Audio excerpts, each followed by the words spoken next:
Қазбек Иса мырзаға. Қазбек Иса, Ақ жол партиясынан мәжіліс депутаты.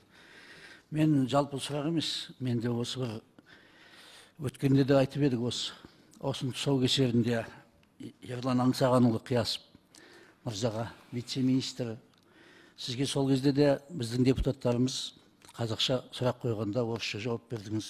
Бүгінде 3 депутат қазақша сұрақ қойды, орысша жауап беріп жатсыз.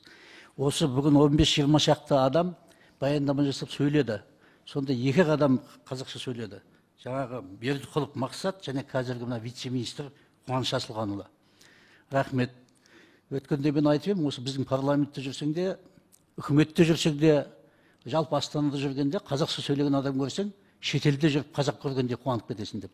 Мен осы 2 бауырым үшін қуанып отырмын. Бірақ Ерлан Аңсағанұлы үшін қуарып отырмын. Өйткені өткенде ол кісі маған уәде берген, сіз жазбаша қайтарам деп. Әлі қайтарған жоқсыз сол жауапты. Журналистердің мынау қауіпті ақпарат таратпау жөніндегі мәселе жөнінде. Енді сіздер келе жатқанда ойламайсыздар ма? Оны адреске қарамайсыздар ма? Парламент қай елдің парламенті? Қарақ, жай барақат, Ресейдің думасына келе жатқанда келе жатасыздар. Нұр Отанның мүшесісіз ғой да, Ерлан Аңсағанұлы. Біздің елбасымыз, Нұр Отанның төрағасы Нұрсұлтан Назарбаев парламент пен үкімет тек қана мемлекеттік тілде сөйлесін деген. Ал осы жердегі жаңағы 15-20 адам түгел Нұр Отанның мүшесі. Бәрі Ресей тілінде сөйлеп отыр.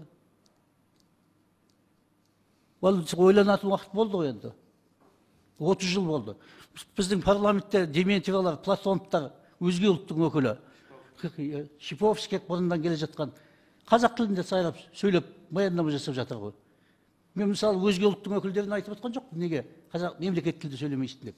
Олай айту негізі парызымыз болса да, міндетіміз болса да 30 жыл болды. Бірақ оларға айтып отқан жоқпын. Сізге айтып отырмын ғой мысалы. Осы мен 2-ші рет келіп отырсыз. Және менің сұрағыма жауап бермедіңіз. Сонда парламентте мысалы әлеуметтік мәдени комитетінде басталмаса бұл қайда басталады? Өткенде біз 3 маусымда сіздерге ескерту үшін айтып жатырмын былай. Мысал үшін 3 маусымда біз дөңгелек үстел өткіздік, шығармашылық одақтар, қоғамдық ұйымдар жөнінде. 3 вице-министр келді. Мен соны айтып едім, бекер айтыппын соны. Ол парламенттің тарихындағы тұңғыш қазақ тілінде өткен мемлекет тілінде дөңгелек үстел деп. Ол тұңғыш және соңғы болып қала ма деп қорқып отырмын. Енді әлеуметтік мәдени комитетінде басталу керек қой. Ол заңнама комитеті бастай ма мұны? Экология бастай ма? Дархан Қамзабекұлы. Осы біздің ойымызда болсын, біздің әлеуметтік мәдени комитет 20 адам бар. Бүкіл ақын жазушы осында, саясаттанушы осында, ғалым осында, доктор осында, академик төрайымыз. Енді біз бастамағанда кім бастайды? Талап етуге байланысты. Мақпалға рахмет, Мақпал ханымға. Сол кезде өзі қадап отырып тұрып, Жанарбек қосылып, мені бастап, айттық, тек қана қазақ тілінде болсын дедік. 3 вице-министрдің баяндамасын үшеуі де орысша жазып қойған, аударды. 15 шақты адамның суретшілері кейбір қазақ тілін білмейді. Солар қазақша жазып әкеп оқып берді. Ол талап еткенге байланысты. Мемлекеттік тілде болу керек. Мемлекет тәуелсіздіктің 30 жылын тойлайын деп отырмыз. Бір айдан да аз уақыт қалды. 30 жылда 30 сөз үйренбесеңіздер не yapып жүрсіздер? Сіз жай қызметкер, бизнесмен болсаңыз мен үндемеймін сізге. Сөйлей беріңіз қалаған тіліңізде. Сіз денсаулық министрінің орынбасарысыз. Осы естеріңізде болсын, жақсы, рахмет. Меніңше ойлаймын, өте дұрыс айтып отырсыз.